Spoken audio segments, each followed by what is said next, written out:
чогуу сыйынабыз.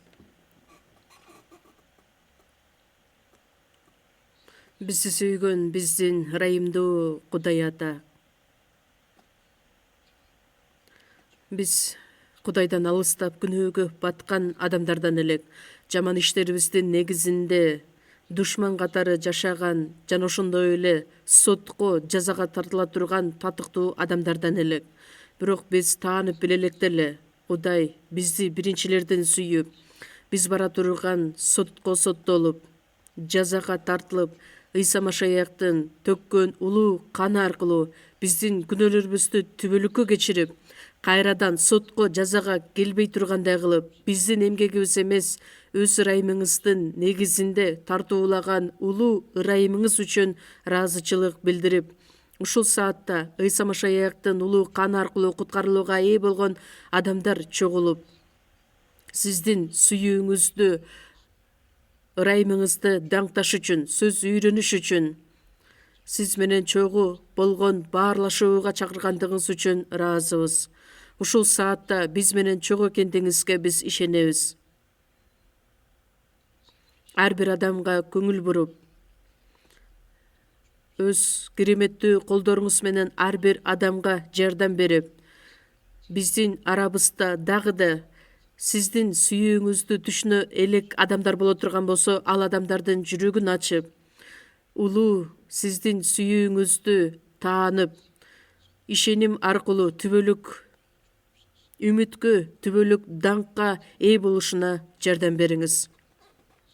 Ыйса Теңирдин ичинде ар бир адам жеткилең түрдө кайрадан келе турган Ыйса Теңирдин алдында уят кароого, ашкерелөөгө ээ болбостон даңкыңыз үчүн баардыгыбыз даяр болушубузга жардам бериңиз.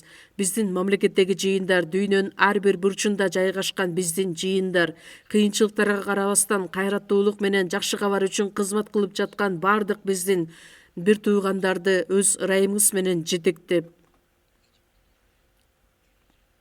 дагы да адашкан көптөгөн адамдар бар. Ошол адамдарга биз сиздин сөзүңүздү жеткирип, куткарылып калышына өзүңүз иштеп чогуу болуңуз. Ар бир убакытта бизге керектелүүчү өз сөзүңүздү берип, биз бара турган жолду ачык айкын кылып көрсөтүп берген Ыйса Теңир, ушул саатта дагы баардыгыбыз бир жүрөгүбүз менен сиздин улуу эркиңизди, сөзүңүздү туура кабыл алып түшүнүшүбүзгө жардам бериңиз. Биздин куткаруучу Ыйса Машаяктын ысымынан сыйындык. Амин. Даңктоо группасын чогулгабыз.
Ыйык жазууну чогуу ачабыз. Матай жазган жакшы кабар 24-бөлүм.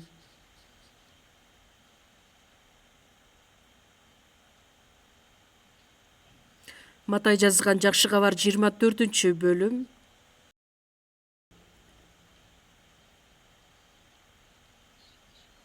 42 аяттан баштап 24-бөлүм 42 аяттан баштап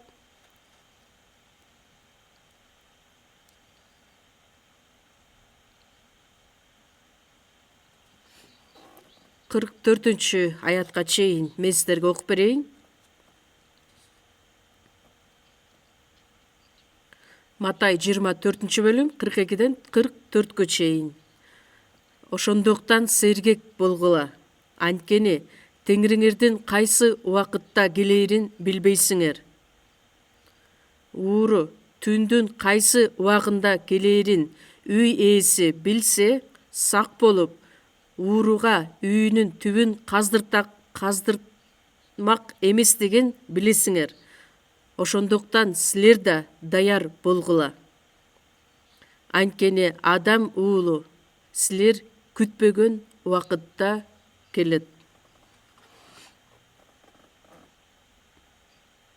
Ушуга чейин жетиштүү?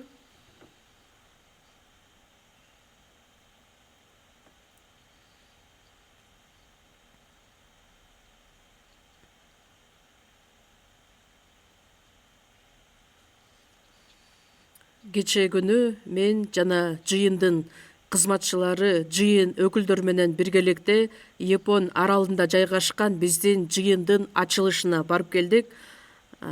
Ал жыйын өтө узак жерде жайгашкан. Япония аралында жаңыдан жыйын тургузулду. Көптөгөн адамдар үзгүлтүксүз чогулуп жакшы кабарды таркатып жаткан учуру. Ошол аймакта бүгүнкү күндө биздин 18 жыйыныбыз бар. Мурунку күндөрү ал жакта жыйындар анча деле көп эмес эле. Күндөн күнгө куткарылган адамдардын саны көбөйүп, азыркы учурда жыйындар дагы пайда болуп, бардыгы биргеликте, биримдикте жакшы кабар таркатып жаткан учуру.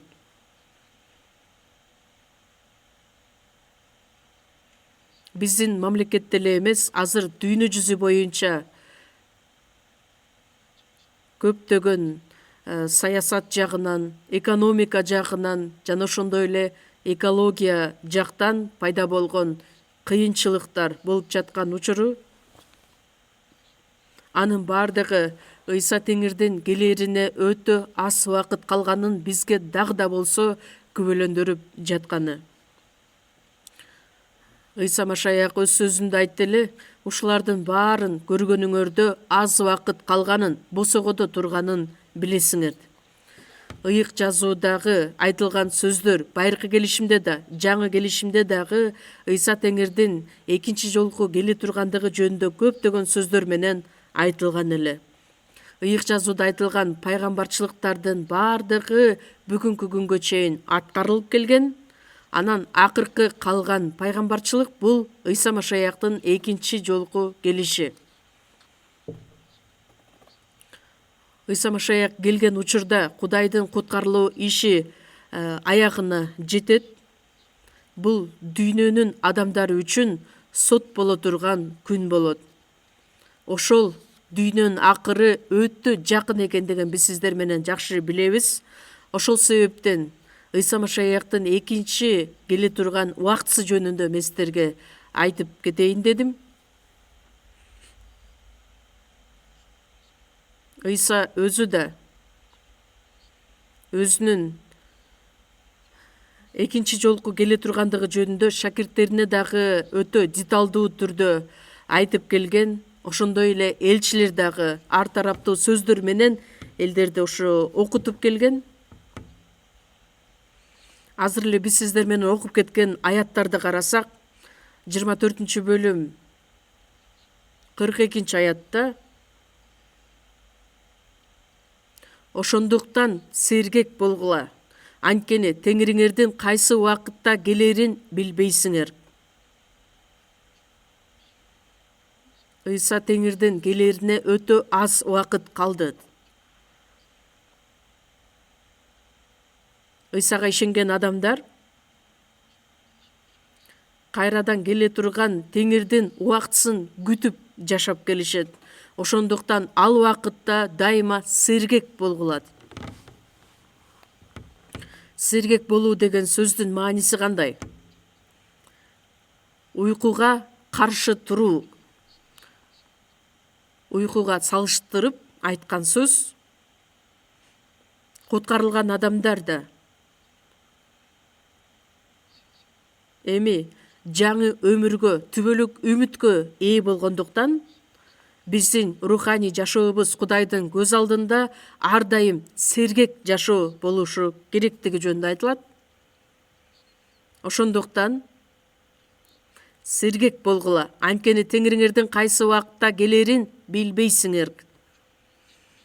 Ыйса Машаяктын кайрадан келе тургандыгы бул чындык. Бирок Ыйса келе турган күндү, датасын, жылын эч ким бирөө да билбейт. Асмандагы периштелер да билбейт, анын уулу да билбейт. Бир гана асмандагы атабыз гана биле турган нерсе. Анткени Кудай өзүнүн планында болгондуктан, бирок ыйык жазууну карай турган болсок, ал күн бизге аз калгандыгын ар кандай белгилер аркылуу Кудай ачып берген. Ошондуктан Ыйсанын айткан сөздөрүн карап көрө турган болсок,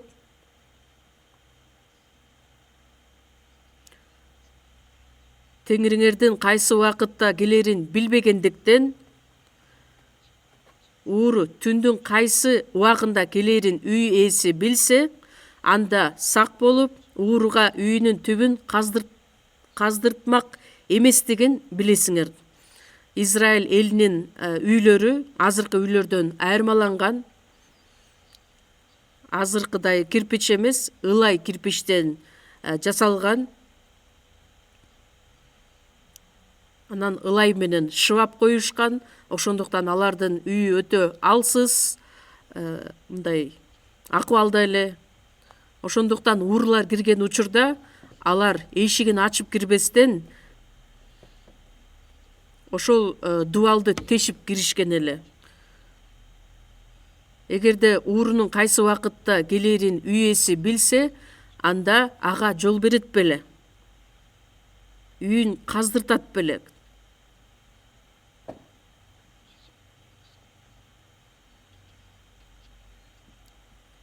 Ууру кайсы убакытта келерин билсе, менимче ошол убакытта деле уурулар көп болгон окшойт.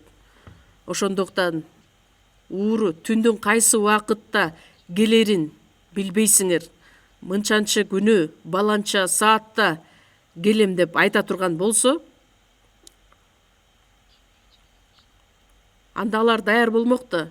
Тескерисинче уурулар дагы адамдарды билип, алар терең уйкуга баткан учурда келишет дагы күтүлбөгөн жерден, жердин түбүн казышат дагы, жада калса адамдын өмүрүнө дагы зыян келтирет. Анан үйүндөгү болгон бардык байлыгын, мүлкүн уурдап тоноп кетиши мүмкүн. Ошондуктан силер да даяр болгула. Анткени адам уулу силер күтпөгөн убакытта келет. Ууру кайсыл убакытта келерин билген болсо, үй ээси анда сак болуп, сергек болуп отурмак. Бирок кайсыл убакытта келерин билбегендиктен ар дайым даяр болгула. Ошондой сыяктуу эле силер да даяр болгула. Ыйса менен жолугушуңар үчүн дайыма даяр болгула. Анткени адам уулу силер күтпөгөн убакытта келет. Биз күтпөгөн убакытта, биз ойлобогон убакытта. Бул дүйнөгө берилип, бүт жүрөгүбүздү ушул дүйнөгө арнап жашаган учурда күтүлбөгөн жерден Ыйса келип калышы мүмкүн. Анткени биз азыркы жашап жаткан доор көптөгөн күбөлөр белгилер аркылуу Ыйсанын келерине өтө аз убакыт калганын бизге далилдейт. Ошондуктан Матай 24-бөлүмдө баш жагында эмне деген мазмундар айтылат? Келиңиздер чөө карай кетели. Матай 24-бөлүм 3-аят. Матай 24-бөлүм 3-аят. Ыйса Зайтун тоосунда отурганда шакирттери жанына келип, бизге айтып берчи, бул качан болот? Сенин келер убактыңды жана дүйнөнүн акыры келип калганын кандай белгилер аркылуу билсе болот деп сурашты.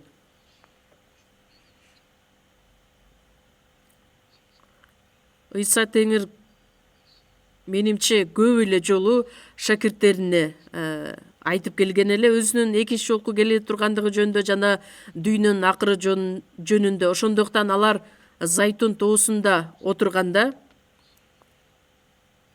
күндүзгү убакытта Иерусалим ибадатканасында же болбосо сыртта көптөгөн адамдарга Кудайдын сөзүн айтып үйрөтүп келген эле. Ал эми түн ичинде өз шакирттери менен биргеликте Зайтун тоосунда жайгашып, ал жакта сыйынып дагы,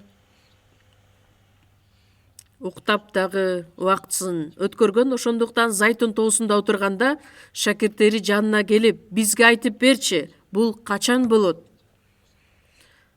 Иерусалимдин кыйрашы, Израилдин кыйрашы жөнүндө буга чейин айтып берген эле. Ибадаткана, Ыйса Машаяктын убагындагы ибадаткана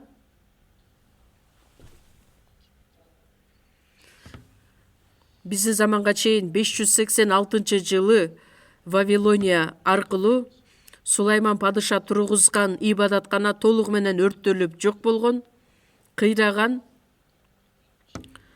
Анан Вавилонияга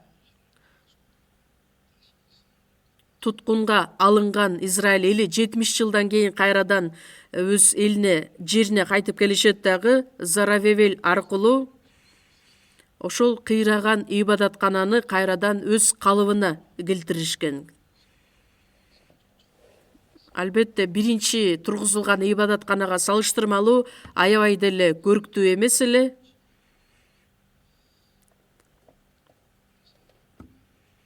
Римден жиберилген жүйүттөрдүн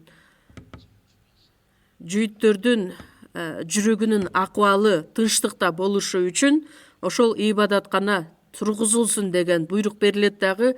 46 жыл бою тургузулган. Бирок ушул ибадаткана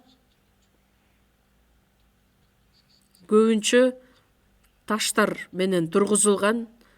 Ошол бир дагы таш калтырылбастан толугу менен талкаланат дегенде шакирттери угуп өтө таң калышат. Иерусалимдин талкаланышы бул Израилдин талкаланышын көрсөткөн эле. Ошондуктан алар ушунчалык коркунучта. Качан ушул убакыт болот? Ибадаткана качан кулайт? Же болбосо Иерусалимдин кыйрашы качан болот? Сенин келер убактыңды жана дүйнөнүн акыры келип калганын кандайча билсек болот? Иерусалимдин кыйрашы жүйүттөр аркылуу жакшы кабар сөзү бүт дүйнө жүзүнө таркаганы жөнүндө кандай белгилер аркылуу билсе болот? Дүйнөнүн акыры кандайча болот? Теңир бир нече ирет өзүнүн кайрадан келе тургандыгы жөнүндө айтып берген эле. Ал эми шакирттери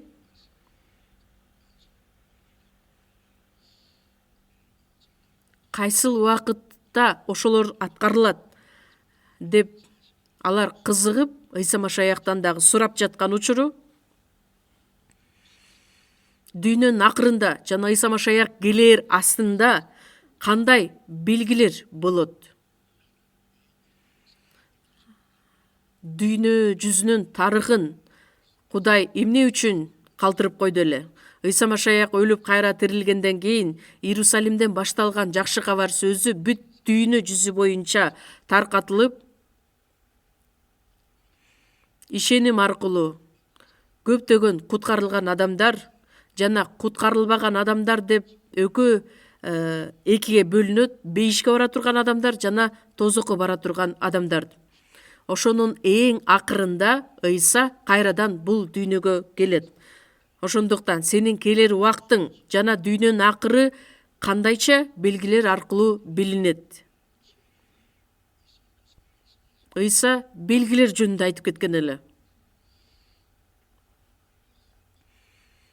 Мисалы үчүн жылуу шамал согуп, гүлдөр гүлдөп, кечээки күнү мен Тоңе жыйынына барып келе жаткан учурда, билесизби, көчөлөрдүн баардыгы алчалар сонун гүлдөп калыптыр да. Жаз мезгили мына келип калыптыр деп биз ошону көрө алдык. Же болбосо ошол жашылданып турган жалбырактардын баардыгы саргайып, анан шамалдын согушу менен жерге баардыгы сыдырылып түшкөндө, кыш мезгили келерине аз калган турбайбы деп биз жыйынтык чыгара алабыз. Ошондой сыяктуу эле Ыйса Машаяктын келери жөнүндө алдын ала белгилер жөнүндө билгиле деп үйрөткөн эле. Ыйса деле күтүлбөгөн жерден эч нерсеси жок эле келип калбастан алдын ала белгилер аркылуу билип алсаңар болот деп үйрөткөн.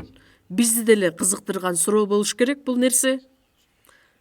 Ошондуктан Ыйса ар кандай сөздөр менен аларга түшүндүрүп айтып берген эле. 24-бөлүм 7-аятты карасак, бир элге бир эл, бир падышачылыкка бир падышачылык каршы көтөрүлөт. Жерлерде ачарчылык, жугуштуу оорулар жана жер титирөөлөр болот. Ар кандай белгилердин ичинен бир элге бир эл бири-бирине каршы согушка чыгат дейт. Идеологиянын азабынан, биздин деле мамлекетти карасаңыздар, ошол идеологиянын азабынан Түндүк жана Түштүк Кореяга бөлүнүп кеткен. Түндүк Корея дагы да коммунизмде жашайт, ал эми Түштүк Корея демократия, эркин мамлекет катары жашайт. Бир элге бир эл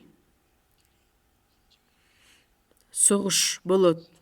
Биздин эле мамлекет эмес, дүйнө жүзү боюнча мамлекеттерди карасаңыздар, бир падышачылыкка бир падышачылык каршы көтөрүлөт. Бир мамлекет менен бир мамлекет экөө бири-бирине каршы ачкан согуштар. Согуш коркунучу күндөн күнгө күчөп келет. Биринчи дүйнөлүк согуш, экинчи дүйнөлүк согуш учурунда көптөгөн адамдар өлүмгө дуушар болушкан. Эми эң акыркы согуш болуп өтөт. Ал акыркы боло турган дүйнөлүк согуш. Ал согушта өлө тим болбостон адам заты толугу менен кырылат. Акыркы согуш биз жакшы билгендей бул ядролук согуш болуп өтөт.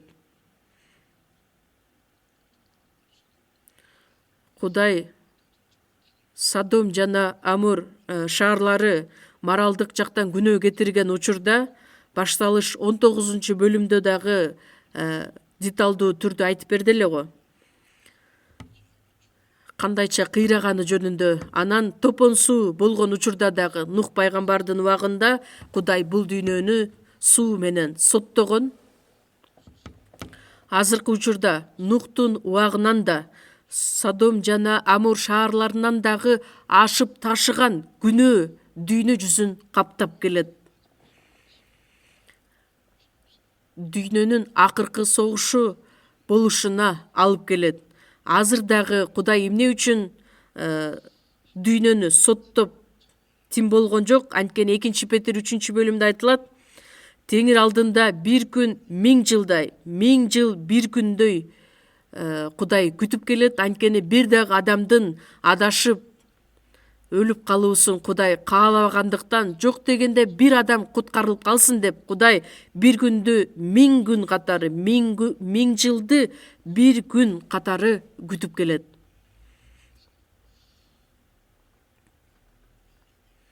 Бир элге бир эл, бир падышачылыкка бир падышачылык каршы көтөрүлөт. Согуш коркунучтары жаралгандыгы жөнүндө айтылат. Мурунку илгерки убакытта болгон согуштай эмес, азыркы боло турган согуш бул ядролук дүйнөлүк согуш болуп өтөт. Азыр дүйнө жүзү боюнча 8 мамлекетте ядролук куралдар бар. Жада калса биздин Түндүк Кореяда дагы ошол ядролук куралдарды жасап жаткан учуру. Жезекил 38 бөлүмдө ядролук согуш ачылган убакытта кандайча көрүнүштөр болуп өтөт. Ошол согуш болордо эң эле биринчи орунда турган мамлекет кайсыл мамлекет болот?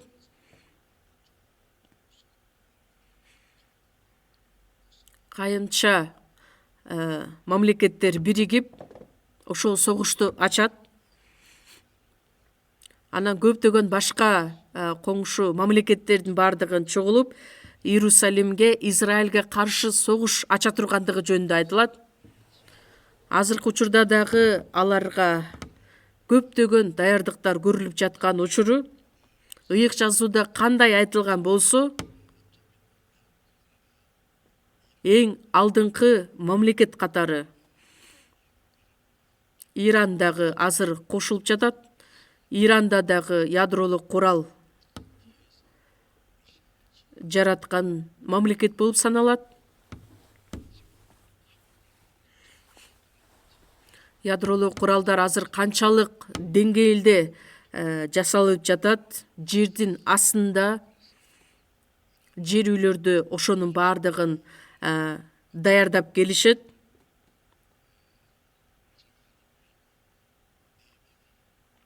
Иранда ошол ядролук куралды жасаган адамдардын менин билишимче эле 4 адамды өлтүрүп коюшкан эле.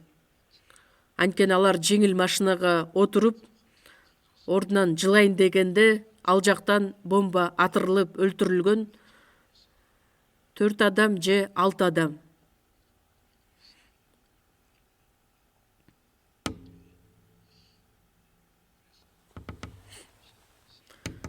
Ошондуктан Израилге каршы мамлекет Израилге каршы согуш ачыш үчүн көптөгөн мамлекеттер даярдыктарды көрүп жаткан учуру азыркы учурда эң акыркы согуш бул ядролук согуш болуп өтөт. Захария 14 бөлүмдө айтылат. Иерусалимге каршы согушкан бардык элдерди Кудай кандайча жазалайт? Буту менен басып жүргөн адамдын денеси чирип кетет. Көздөрү чанагында эрип калат.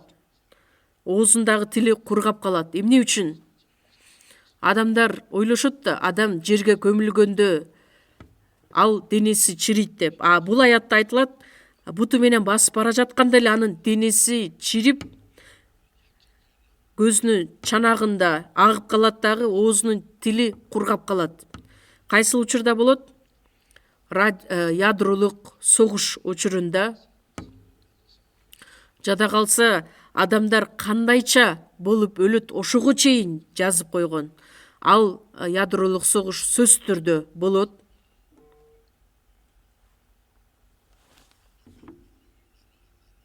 Бир элге бир эл, бир падышачылыкка бир падышачылык каршы көтөрүлөт. Азыркы учурда билесиздерби, биз көзүбүз менен көрө турган белгилер. Азыр ядролук согуштун башталып кетпегендиги биз үчүн чоң бакыт, анткени бүт бардыгы азыр даяр. Билесиздерби, азыр Түндүк Корея, Түштүк Кореяны дагы толугу менен талкалап жок кылабыз деп сөз менен эле аны айтпастан ядролук куралды дагы да жасаш үчүн ар кандай технологияларды үйрөнүп жаткан учуру.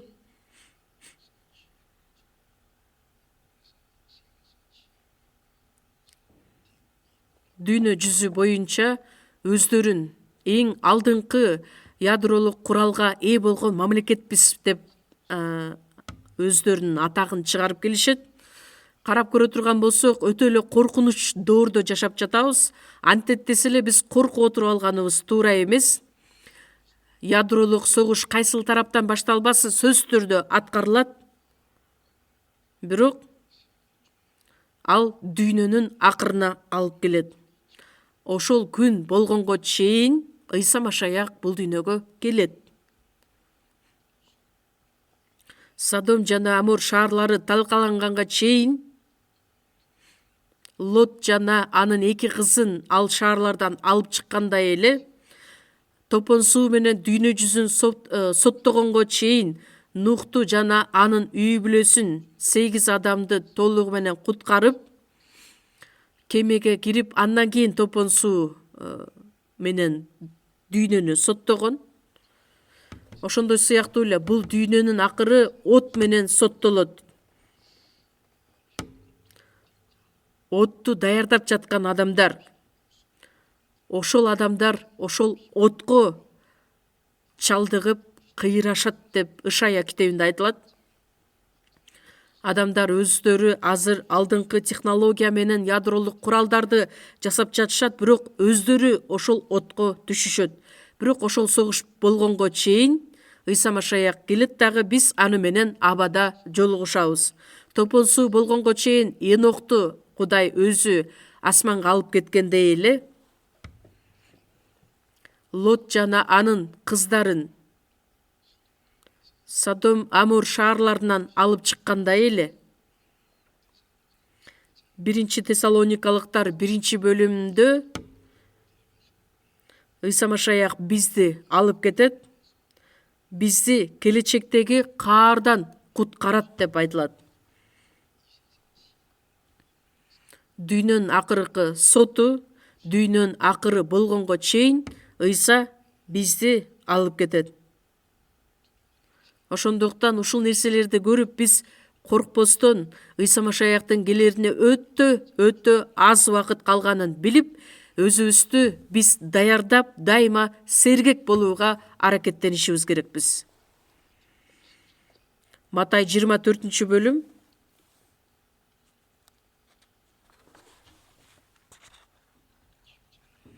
7 аятта бир элге бир эл, бир падышачылыкка бир падышачылык каршы көтөрүлөт. Жерлерде ачарчылык, жугуштуу оорлар жана жер титирөөлөр болот. Жерлерде ачарчылык. Лука 21 бөлүмдө жугуштуу оорулар, эпидемиялар жөнүндө айтылат.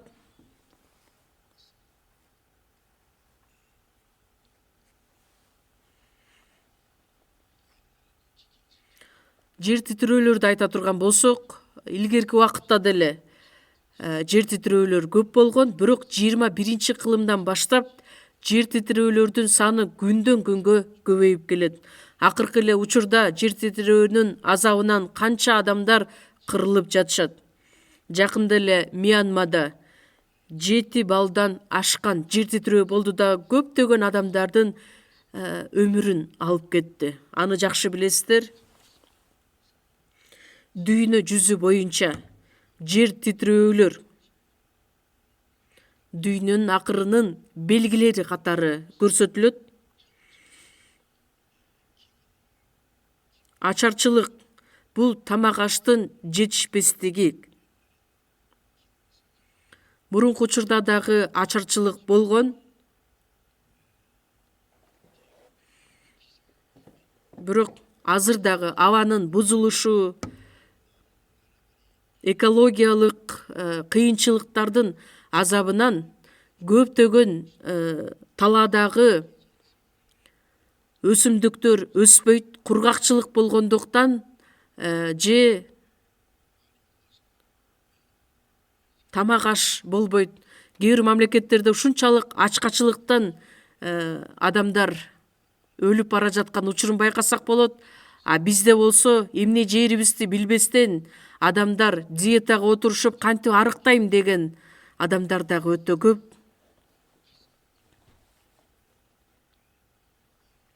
Жаратылыштын өзгөрүлүшү, аба ырайынын булганышы. Лука 21-бөлүмдө айтылат, жугуштуу оорулар. Мурун деле жугуштуу оорулар болгон эле. Эбола же болбосо чума оорусу.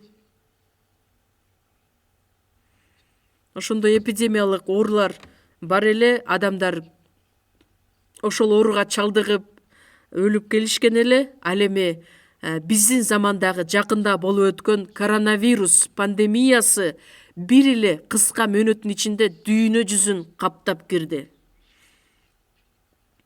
Ошондуктан бизге бир гана бөлүгүн катары көрсөтүлүп жаткан учуру мындан ары дагы мындан ашыган коркунучтуу жугуштуу оорулардын пайда боло тургандыгы жөнүндө. Ачкачылык,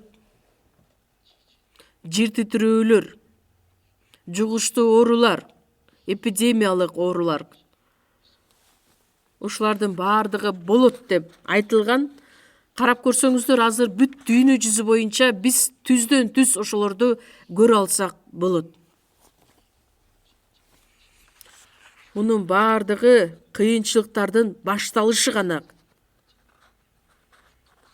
Кудай кыйынчылыктарды бул дүйнөгө жиберет. Ушул болуп аткан белгилер баардык кыйынчылыктын башталышы гана.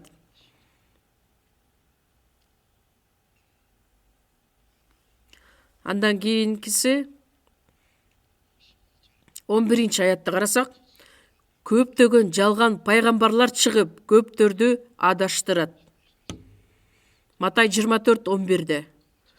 Дагы бир күбө жалган пайгамбарлар көбөйөт. Байыркы келишимде дагы жалган пайгамбарлар бар эле. Азыркы учурда билесиздерби, алардын саны канча? Көптөгөн жалган пайгамбарлар чыгып, көптөрдү адаштырат. Бул жөн эле сөз менен көп деген эмес. Жалган пайгамбарлар, мен мына жалган пайгамбармын деп өзүн айткан бир дагы адам жок. Өтө жакшы адам катары, өтө такыба жашоо менен жашаган адам. Шайтан периштенин кебетесинде келгендей. Матай 7-бөлүм 21-аятта да айтылат го.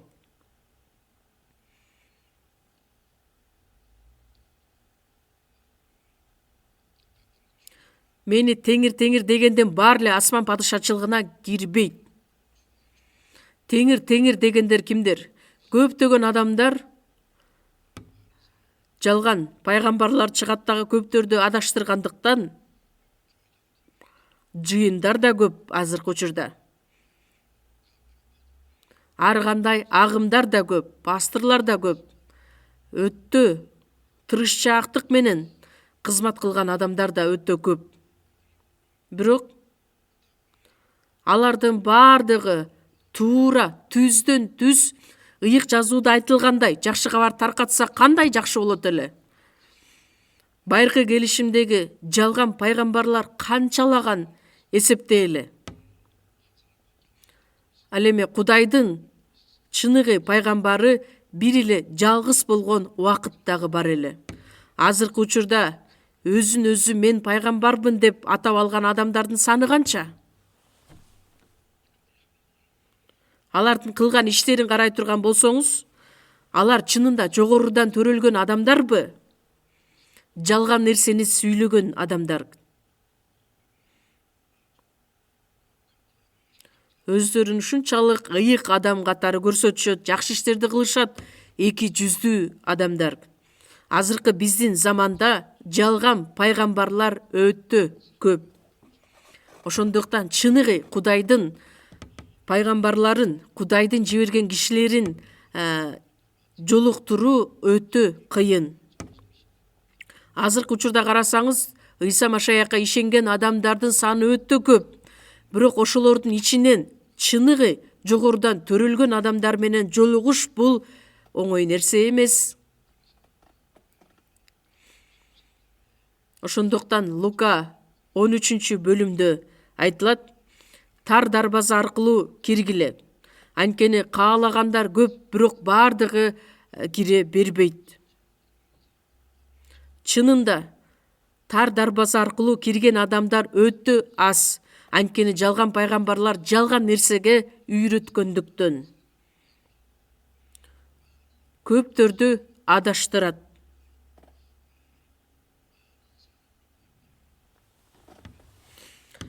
Канчалаган адамдарды адаштырышат. Көп болсо, анда ушул чындык деп адамдар ишенишет. Анткени чындык жалган сыяктуу көрүнүшү мүмкүн. Жалган нерсе чындык катары адамдарга көрүнүшү мүмкүн. Азыркы биздин заманда көптөрдү адаштырат. Тартипсиздиктин көбөйүү себебинен көбүндө сүйүүнүн ысыгы кайтат. Тартипсиздик деп бул күнөөнү айтабыз. Тартипсиздиктин азабынан сүйүү жоголот. Сүйүүнүн ысыгы кайтат. Адамдар өзүн өзү ойлогон, өзүмчүл, эгоист болгон адамдар болот. Эмне үчүн? Анткени сүйүү муздап калгандыктан. Андан кийин 14-аятты карасак, Матай 24:14 чогуу окуйбуз. Асман падышачылыгы жөнүндөгү бул жакшы кабар бүт ааламга, бардык элдерге күбөлөндүрүү катары таратылат. Ошондон кийин дүйнөнүн акыры келет. Өтө маанилүү сөздөрдү Иса айтып кеткен. Дүйнө жүзүнө жакшы кабар таркатылат, күбөлөндүрүлөт. Бүт ааламга, бардык элдерге күбөлөндүрүлөт. Ушул сөздөрдү айтып жаткан учурда шакирттери дагы азыр чыныгы ишенимге жете элек учурунда эле. Кудай өзү тандып алган Израиль эли да Ыйсага ишенген адамдардын саны өтө аз элек.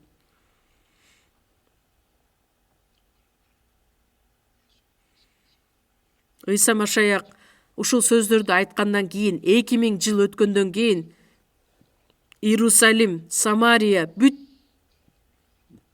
дүйнө жүзү боюнча сөз жеткирилип келе жатат. Башында еврей тилинде, грек тилинде жазылган.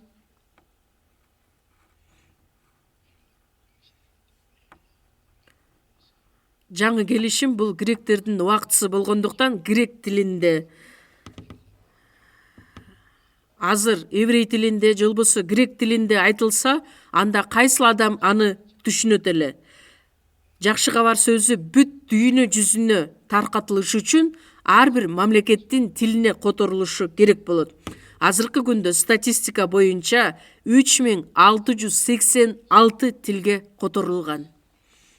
Дүйнө жүзүндөгү бардык тилдерге которулду деп айтсак да болот.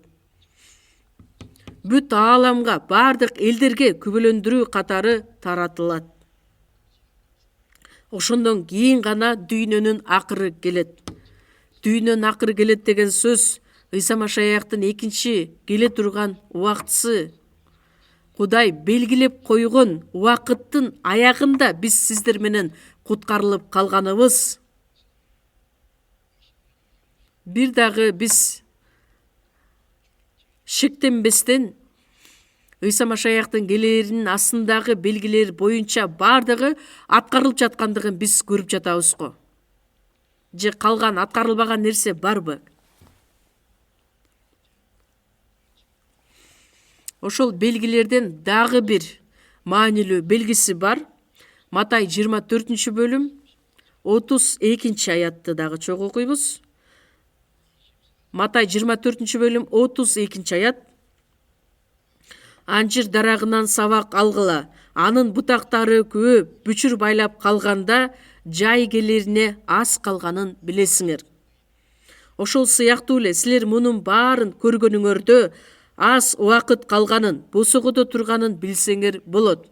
Силерге чындыкты айтып коеюн, мунун баары болмоюнча бул муун жок болуп кетпейт.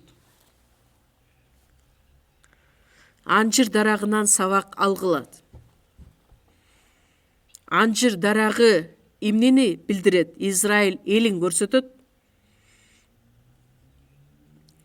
Биздин мамлекеттин гүлү кайсыл гүл? Гибискус деп аталат го. Мындай бүрүшүп калат, анан кайра гүлдөйт, ачылат. Ошондой сыяктуу эле биздин мамлекет көптөгөн кыйынчылыктарды башынан өткөрдү, жеңишке жеткерди ушул гүл сыяктуудай. Израиль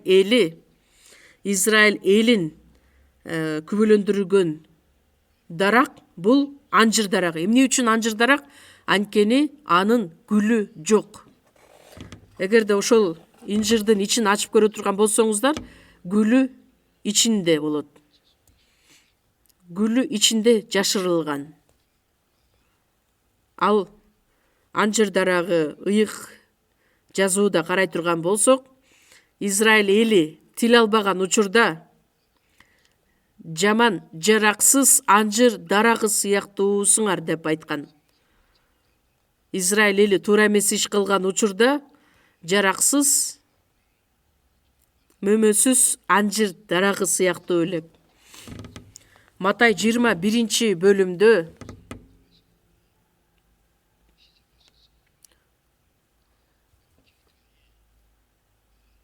жолдо басып бара жаткан Ыйса анжыр дарагын көрөт дагы, анан жакыныраак барып, ал жакта жалбырактар ушунчалык жашыл болуп көрүнөт, бирок мөмөсү бирөө дагы жок эле. Ошондо ал даракты каргап коет.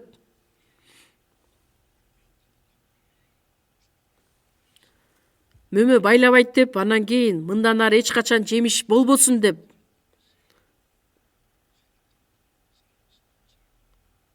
курап калганын бир дүйнөгө таанымал философ болот экен.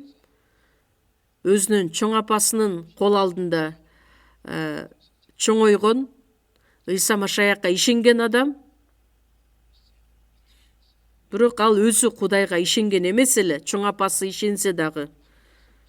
Ал жазган китептердин ичинен бир китепти карап көрсөк, мен эмне үчүн Машаякчы боло албадым? Өзү Ыйса Машаякка ишенбегенинин себебин айткан эле. Эмне үчүн ишенбейт? Анткени ушул анжыр дарагын көрүп, аны каргап койгондугу үчүн дейт.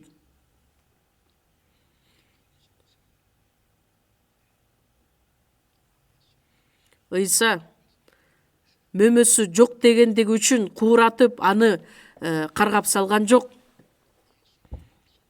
Ыйса Машаяктын аткарган иштерин карасак, баардыгынын терең мазмуну бар. Анткени ошол убакыттагы анжыр дарагы жалбырагынан башка эч нерсе жок эле.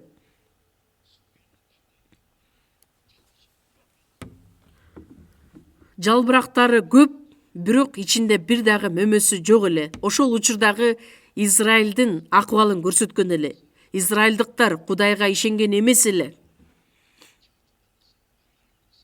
Каргышка калып кыйрай тургандыгы жөнүндө ошол анжыр дарагы аркылуу көрсөткөн эле. Бир нече жылдан кийин Израиль эли Ыйса Машаяктан баш тарткандыгы үчүн Кудайдын каардуу сотуна кала тургандыгы жөнүндө айтылган. Куурап калган анжыр дарагы түбөлүккө куурап калбастан,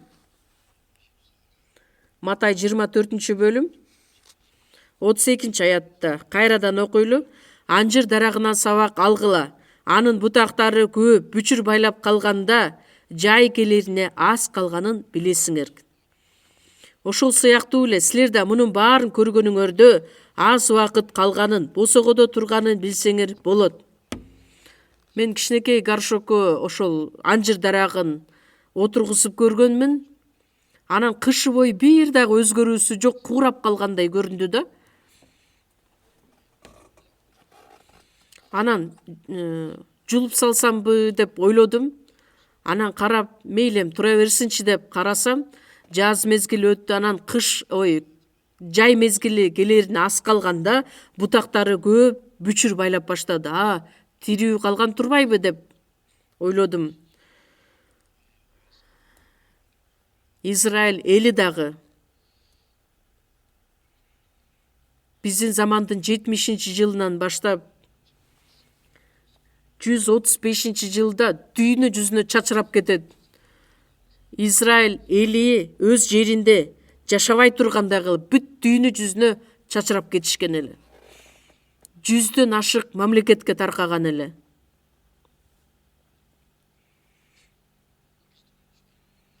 Кайсыл жерде барбасын, алар Машаякты өлтүргөн жырткычтар деген атка конушкан эле. Ошондуктан жүйүттөр өздөрүн тирүү алып калыш үчүн жүйүт деген нерсени жашырып жашашкан эле. Ыйса Машаяк бул дүйнөгө келгенге чейин эле 586-жылда Вавилония аларды туткунга алат дагы. 70 жыл өткөндөн кийин кайрадан өз жерине кайтып келишкен эле. Ал эми Ыйса Машаяктын убагында дүйнө жүзүнө чачырап кеткен жүйүт эли 2000 жыл өткөндөн кийин, бирок дүйнө жүзүндө жакшы кабар сөзү таркатылгандан кийин Израиль эли өз калыбына келтирилет деген сөз. Анжыр дарагынын бутактары көп бүчүр байлап калганда жай келерине аз калганын билесиңер. 2000 жыл бою Израиль эли жок болуп кеткен. Израиль эли 1948-жылы 14 майда күтүлбөгөн жерден өз көз карандысы жөнүндө элдерге жар салат. Анан эгемендүүлүгүн жарыялаган учурда дагы Израилге каршы согуш ачкан мамлекеттерде дагы аларды жеңип чыгат. Дүйнө жүзүндөгү еврейлердин баарын чогултканда 20 миллионго жетиши мүмкүн. Биздин борбор шаарыбыздан бир аз көбүрөөк калкы бар эл. Бирок ошол эл, Израиль эли өз эгемендүүлүгүн жарыялап, дүйнө жүзү боюнча экономика жактан да ар тараптуу өнүккөн мамлекетке айланды. Согуш ачылбасын, дароо согушту жеңип чыга турган, бүт акчаны колуна кармап турган эл. Эмне үчүн 2000 жыл деген аралык убакыт өткөндөн кийин Израиль өз калыбына келтирилди. Куурап калган анжыр дарагы жай мезгили келген учурда бутактары көп бүчүр байлагандай эле 1948-жылы 14 майда бутактары көп бүчүр байлады. Өлүп калды деп ойлодук эле. Жок болуп кеткен Израиль эли 2000 жыл өткөндөн кийин өз мамлекетин кандайча жарыя кылды? Бул дүйнө жүзүндө болуп көрбөгөн окуя. Жеремия 31-бөлүмдө Израиль эли эч качан эми кайрадан кыйрабайт, жок болбойт, өз калыбына келтирилет деген сөз. Ошол сөз биздин доордо аткарылды. Кичинекей эле мамлекет, билесиздерби, азыр канчалаган чоң, күчтүү мамлекетке айланды. Израилдин артында Кудай өзү турат деген нерсени биз дароо түшүнө алабыз. мунун баарын көргөнүңөрдө аз убакыт калганын, босогодо турганын билсеңер болот. Ыйса Машаяктын келерине өтө аз убакыт калганын бизге көрсөтөт. Анык белгилер аркылуу.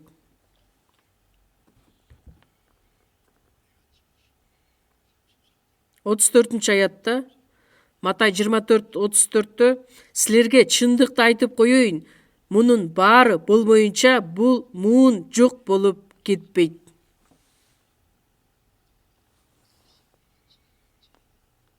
Бул муун жок болуп кеткенче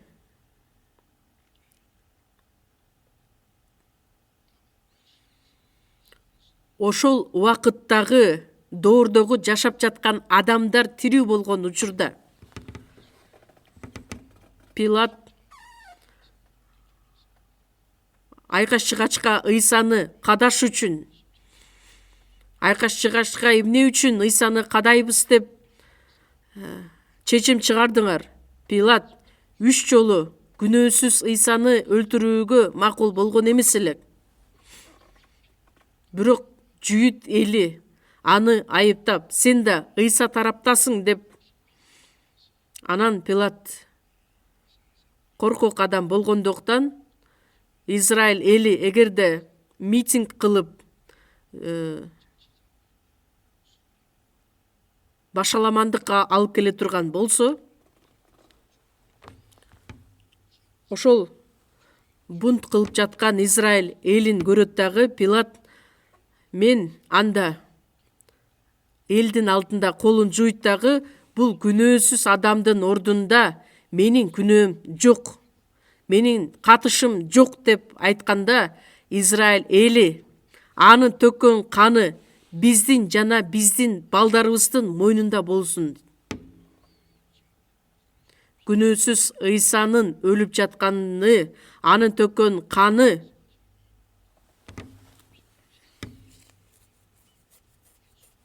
Ыйса Машаякты өлтүргөн адамдардын тирүү болгон учурунан баштап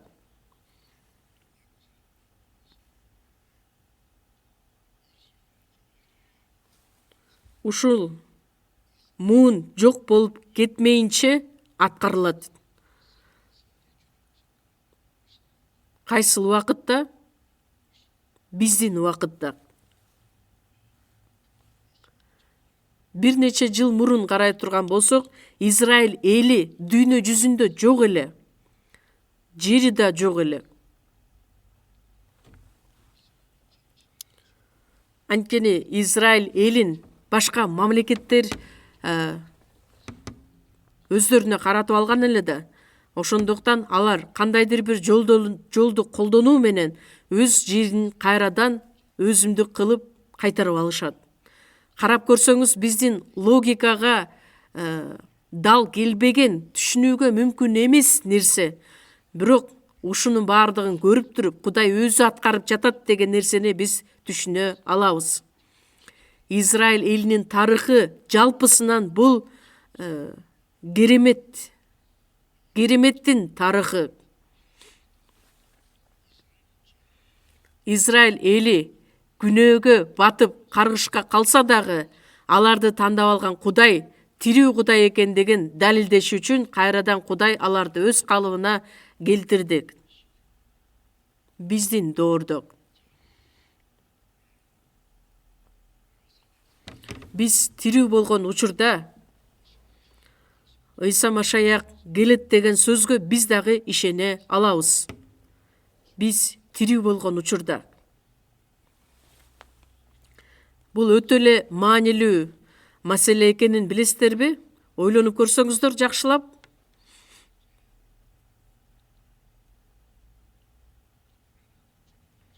Жада калса бүгүн да Ыйса келип калышы мүмкүн. Бүгүн келбесе эртең. Быйыл келбесе эмдиги жылы.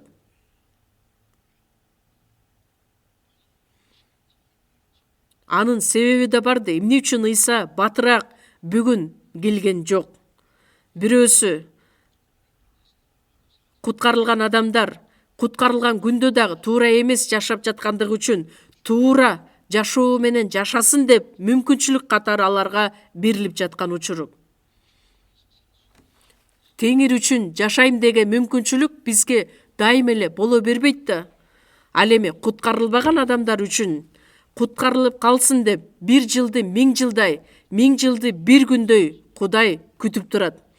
Анткени Кудайдын чыдап жатканы силердин куткарылышыңар үчүн.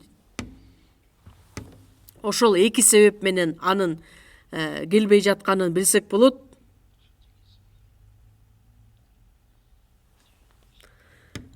Биздин доордо биз тирүү бойдон Машаяк менен жолугала турган доордо жашап жатабыз деп айтсак болот.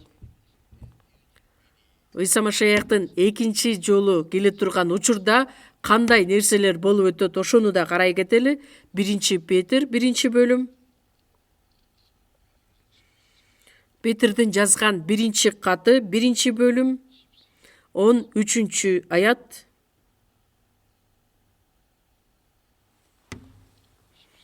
13 аятты чогуу окуйбуз. Ошондуктан бир туугандар, акыл оюңар иш аракетке даяр болсун, сергек болгула. Ыйса Машаяк келгенде силерге көрсөтүлө турган ырайымга толук үмүттөнгүлө. Акыл оюңар иш аракетке даяр болсун. Жолго чыгып бара жаткан адам кийимин кийет, белин буйт, бутуна бут кийим кийет, анан жолго чыгат. Ошондой сыяктуу эле Ыйса Машаяктын келишин күтүп жаткан биз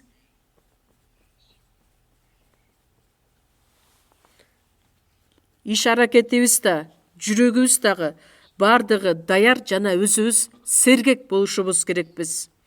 Ыйса Машаяк келгенде силерге көрсөтүлө турган ырайымга толук үмүттөнгүлө.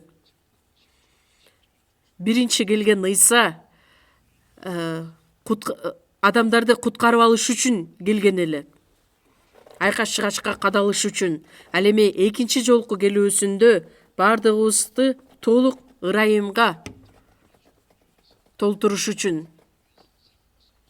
Азыркы учурда биз Машаяк үчүн жашап жаткан жашообуз аз болсо дагы ала турган сыйлыгыбыз, ырайымыбыз өтө чоң, зор болот. Биз Теңир үчүн тил алчаак болуп, курмандыктар өзүбүздү курмандыкка алып келүү менен жашаган болсок, ал анча деле улуу нерсе эмес, бирок Ыйса Машаяктын алдында ала турган ырайымыбыз ушунчалык мол жана улуу ырайым болот. Ошондуктан биз ал күндү чыдамсыздык менен күтүп жашайбыз.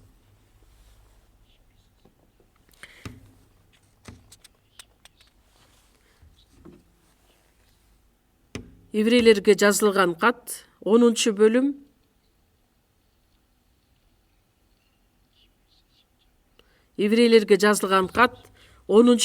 37 аятты дагы чогуу карайбыз. Еврейлерге жазылган кат 10 бөлүм 37 аятты чогуу окуйбуз. Анткени аз калды, абдан аз калды, келе турган келет, кечикпестен келет. Аз калды, өтө аз калдык. Бул сөздөрдү айткан убакыт качан эле? Анан дагы да айтат, аз калды, абдан аз калды. Биз карап көргөн учурда биздин көз карашыбыз боюнча өтө узак көрүнүшү мүмкүн. Ал эми Кудайдын көз карашы боюнча 89 забурда айтылат, Кудайдын көз алдында 1000 жыл кече эле өтүп кеткен бир күн түнкү күзөт убагындайт. Ошондуктан Кудайдын көз карашы боюнча өз убактысында келет, келе турган келет, кечикпестен келет.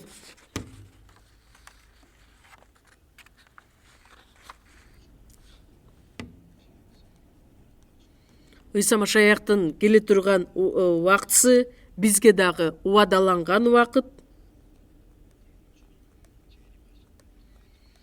Ыйса Машаяк келген учурда абада жолугушу болот, анан бул дүйнөгө келет, жерге.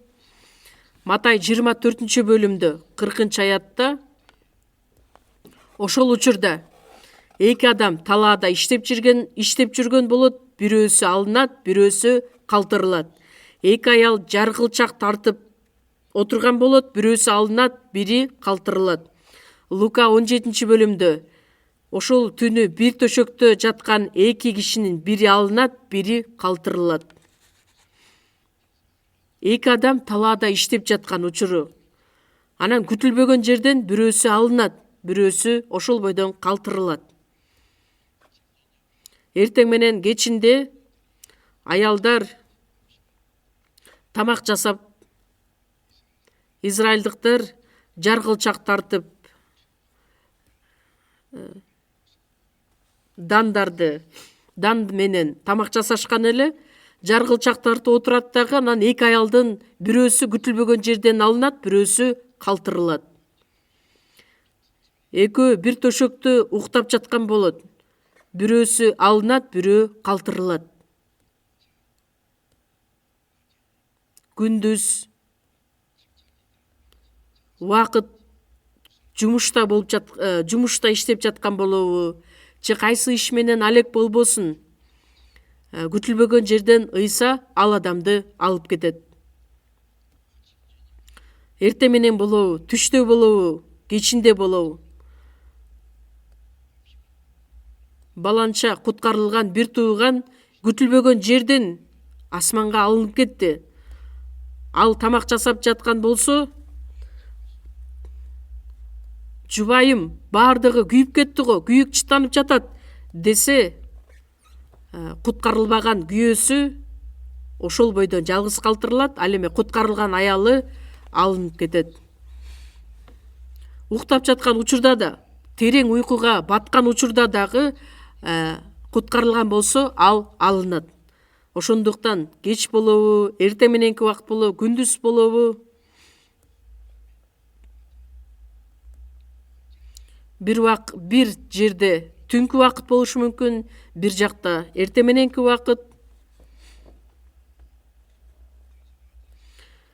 Тессалоникалыктарга жазылган 1-кат 4 бөлүмдү да чогуу ачабыз. Тессалоникалыктарга жазылган 1-кат 4 бөлүм 16 аят. Анткени буйрук берилгенде башкы периштенин жана Кудайдын сурнайынын үнү чыкканда Теңир өзү асмандан түшүп келет. Адегенде Машаякка ишенип жүрүп көз жумгандар тирилишет. Андан кийин тирүү жүргөн биз алар менен бирге Теңир менен абада жолугушуу үчүн булут үстүндө асманга көтөрүлөбүз. Ошентип түбөлүккө Теңир менен болобуз. Ошондуктан бири-бириңерди ушул сөздөр менен соороткула. Буйрук берилгенде, периштенин жана Кудайдын сурнайынын үнү чыкканда, Теңир өзү асмандан түшүп келет. Бул абадагы жолугушуу болот.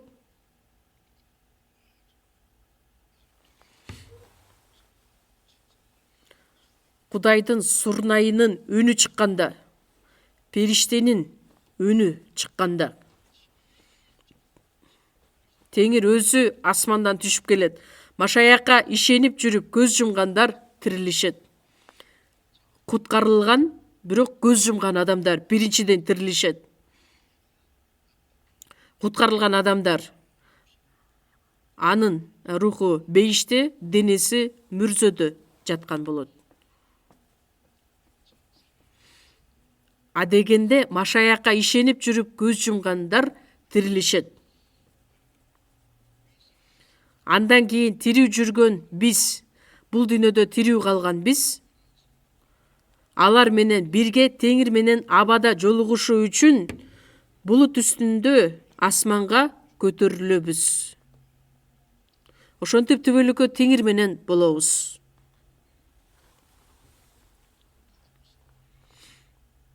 Асманга көтөрүлөбүз. Асманга көтөрүлөбүз десе, кээ бир адамдар ойлойт экен, бир нече метрте асманга көтөрүлөбүз, булуттардын арасында калабыз депчи. Жок, андай эмес. Бул материалдык дүйнөдөн толугу менен кутулуп, руханий дүйнөгө өтөбүз.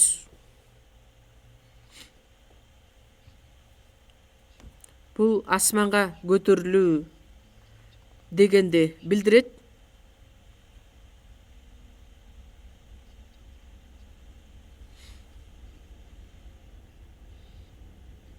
Асманга көтөрүлүп түбөлүккө Теңир менен болушубуз үчүн. Кудайдын сурнайынын үнү чыкканда куткарылган адамдар дароо өзгөрүлүшөт. Биринчи Корунтуктарга жазылган кат 15 бөлүмдө да чогуу ачабыз.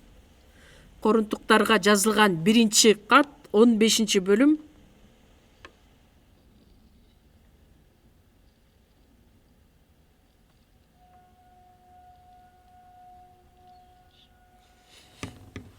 Биринчи Корунтуктар 15 бөлүм 51 аят.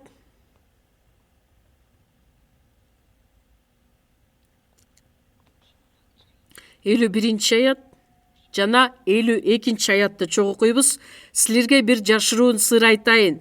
Баарыбыз эле өлбөйбүз, бирок баарыбыз өзгөрүлөбүз. Акыркы сурнай тартылганда көз ачып жумгуча өзгөрүлөбүз. Сурнай тартылганда өлгөндөр чирибес болуп тирилишет. Биз болсо өзгөрүлөбүз.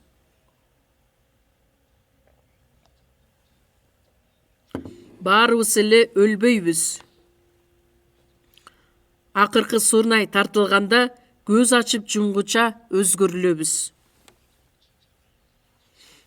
Акыркы сурнай тартылганда көз ачып жумгуча дароо ошол замат өзгөрүлөбүз.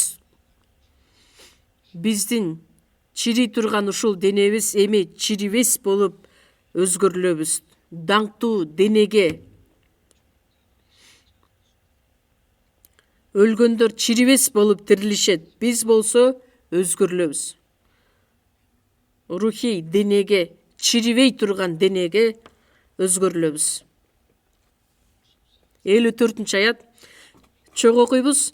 Чирип калчу бул денебиз чирибес болгондо, өлүп калчу бул денебиз өлбөс болгондо, өлүм жеңилди, жок болду деген сөз аткарылат.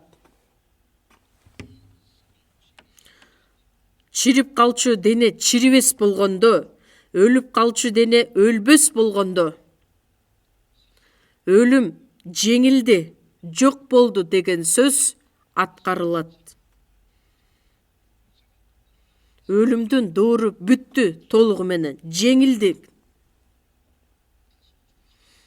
Эми кайрадан өлбөс түбөлүк денеге өзгөрүлөт.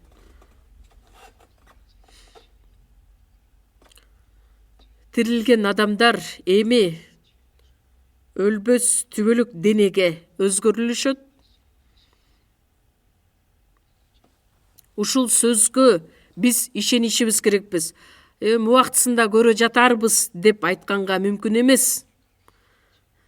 Мисалы үчүн жалбырактар менен азыктанган гусеница өтө жашынакай сулуу көпөлөккө айланат дагы.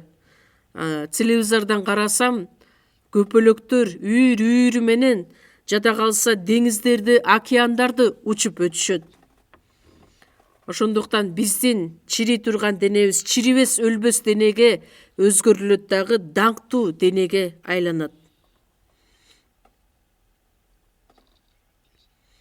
Дагы бир жерде ача кетели. Тессалоникалыктарга жазылган биринчи кат, 1 бөлүм 10 аят.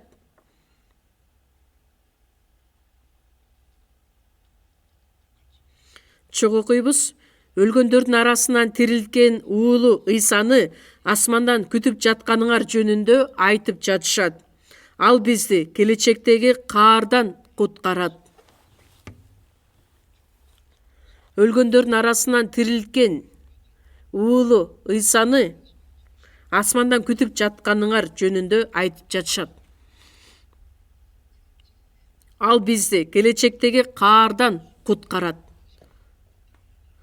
Бул дүйнөдө боло турган Кудайдын каардуу соту жазасынан ал бизди куткарат. Топон суу болгонго чейин кемеде болгон Нухтун үй бүлөсү куткарылганда, Ошондой сыяктуу эле куткарылган адамдар келечектеги боло турган каардан өзү куткарат. Кээ бир адамдар айтышат, куткарылган адамдар 7 жылдык кайгыга барып, 7 жылдык кайгыны башынан өткөрүшү керек деп. Андай эмес, биз 7 жылдык кайгыга барбайбыз. Анткени Иса келген учурда экинчи жолу биз аны менен асманга көтөрүлөбүз. Биз асманга көтөрүлгөндөн кийин 7 жылдык кайгы болот.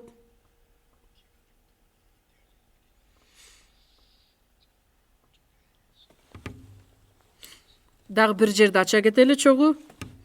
Филиппиликтерге жазылган кат, арт жакты көздөй ачабыз. Филиппиликтерге жазылган кат 3-бөлүм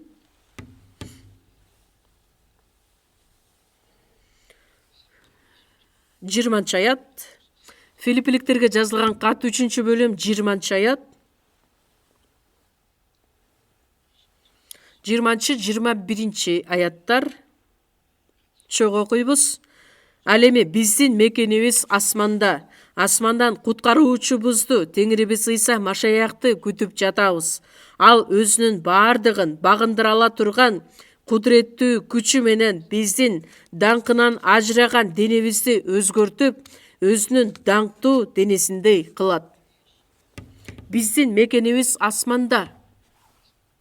Ушул сөздү окуганыңыздарда кандай сезим пайда болот? Биз Кореяда төрүлгөн адамдар Корея жарандыгына ээ болгонбуз.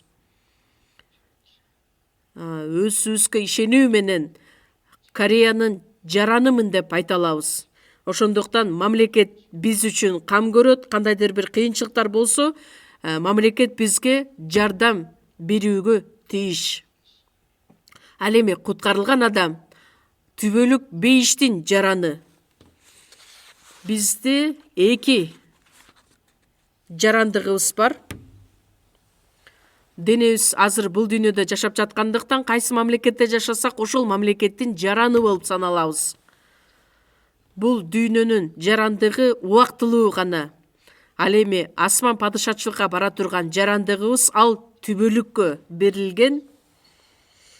Асмандан куткаруучубузду Теңирибиз Иса Машаякты күтүп жатабыз. Иса Машаяк келгенде асман падышачылыкка бизди алып кетиш үчүн келет. Бул дүйнөдө кыйналып жаткан азап кайгыдан бизди куткарып алат. Римдиктерге 8-бөлүмдө биздин денебиздин куткарылышы жөнүндө айтылат. Ошол күндү биз күтүп жатабыз. Бардыгын өзүнө багындыра ала турган Кудайдын керемет күчү менен,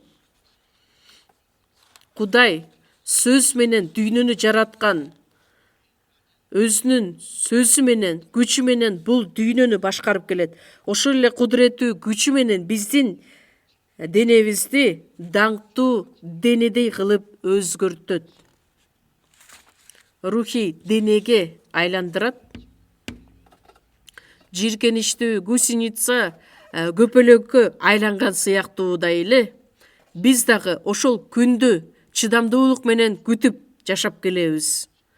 Машаякчынын эң эле акыркы үмүтү ошол күндү күтүп келебиз. Колосалыктарга жазылган кат Филиппиликтерден кийинки китеп. Колосалыктарга жазылган кат 3-бөлүм. Колосалыктарга жазылган кат 3-бөлүм 4-аят чогуу окуйбуз. Силердин өмүрүңөр болгон Машаяк келгенде, силер аны менен бирге даңк менен көрүнөсүңөр. Биздин өмүрүбүз болгон Машаяк келгенде, аны менен бирге даңк менен көрүнөсүңөр.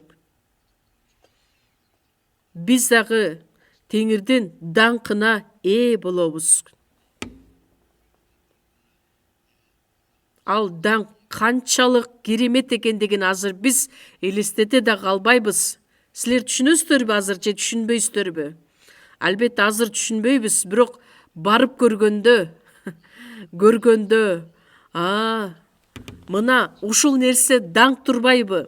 Бул дүйнөнүн нерсеси менен 1000 эсе, 10 000 эсе дагы салыштырууга мүмкүн эмес болгон даңк бизди күтүп турат.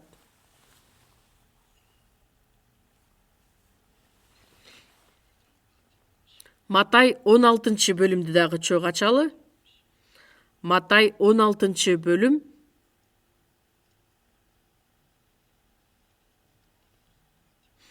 Матай 16 бөлүм 28 аяттан баштап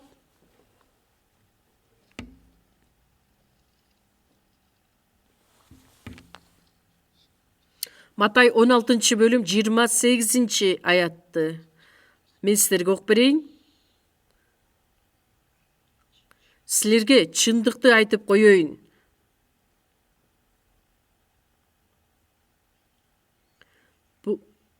Бул жерде тургандардын кээ бирөөлөрү өз падышачылыгы менен келген адам уулун көрмөйүнчө өлүшпөйт.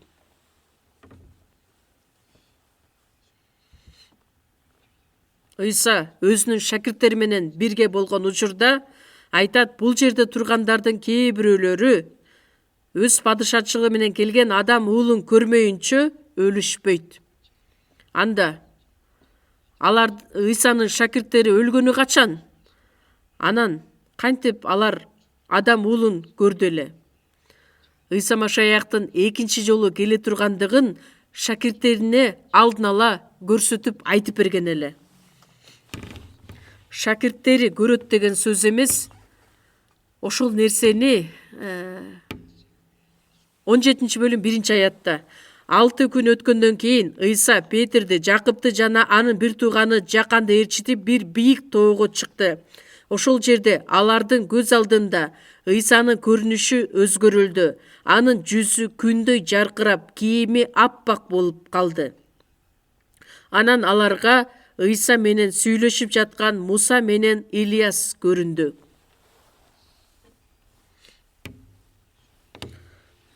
Ыйса өз шакирттерине сөз айткандан кийин 6 күн өткөндөн кийин Петр, Жакып жана Жаканды алып бийик тоого чыгат. Ошол бийик тоодо күтүлбөгөн жерде Ыйсанын көрүнүшү өзгөрүлөт. Анын жүзү күндөй жаркырайт. Кийими аппак болуп калды.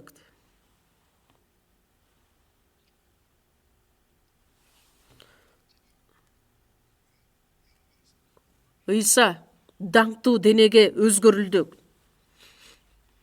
Анан Муса менен Илияс да көрүндү. Ыйса менен сүйлөшүп жатканын көрүштү. Муса байыркы келишимдин өкүлү катары, мыйзамдын өкүлү катары, ал эми Илияс пайгамбарлардын өкүлү катары көрсөтүлгөн. Эмне үчүн ушул эки адам көрсөтүлгөн эле? Муса менен Илияс. Анткени Ыйса Машаяк экинчи жолу бул дүйнөгө келгенде эки түрлүү адамдар болот. Ушул тоодо болгон нерсени элчи Петр кандайча түшүндүрөт? Экинчи Петрдин жазган экинчи каты 1 бөлүмдө Петрдин жазган экинчи каты 1 бөлүм 16 аятта 16 аяттан баштап мен силерге окуп берейин. Анткени Теңирибиз Ыйса Машаяктын күчү жана анын келиши жөнүндө силерге куулук менен ойдон чыгарылган тамсилдерге негизденип айткан эмеспиз. Биз анын улуулугун өз көзүбүз менен көргөнбүз.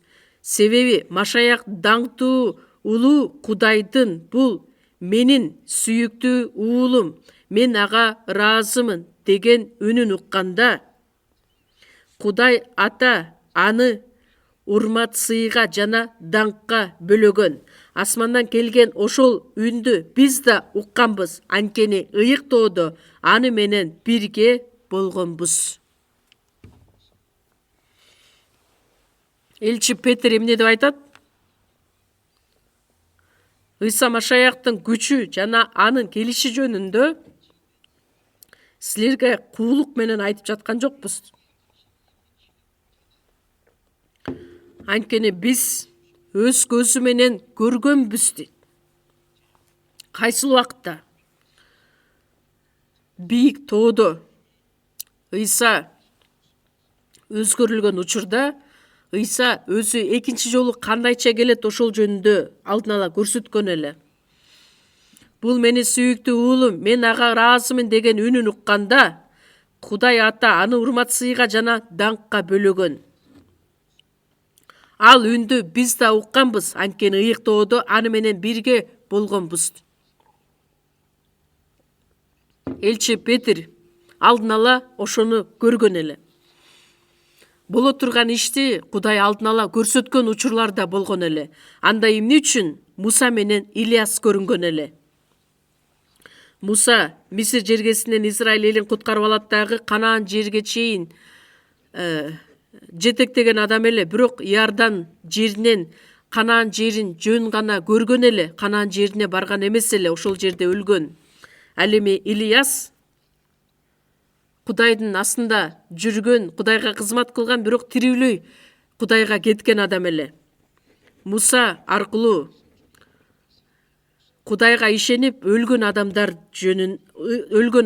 көрсөтөт, тирилип Кудайга асманга көтөрүлө тургандыгы жөнүндө. Ал эми Илияс тирүүлөй Ыйса Машаяк келгенде тирүү бойдон Теңир менен жолуга турган адамдардын өкүлү катары Илиясты көрсөткөн эле.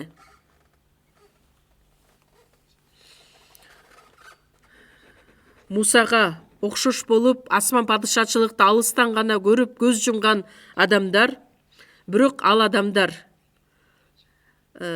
Ыйса Машаяк келгенде тирилип, асманга көтөрүлө тургандыгы жөнүндө. Ал эми биз Илияска окшоп, балким тирүү бойдон Ыйса менен абада жолугушабыз. Бүгүн айта турган сөзүм өтө көп эле. Ыйса Машаяктын экинчи жолу келе тургандыгы жөнүндө айта турган сөзүм көп. Аны кийинки жумада улантабыз, чогуу сыйынабыз. Биздин ырайымдуу Кудай Ата. Теңир өзү айткандай, Ыйса Машаяктын келерине өтө аз убакыт калганын биз жакшы билебиз. Бул дүйнө күндөн күнгө күнөөгө толуп, мыйзамсыздык, жаман иштер толуп калган учурда Кудайдын боло турган сотуна аз убакыт калганын да биз билебиз.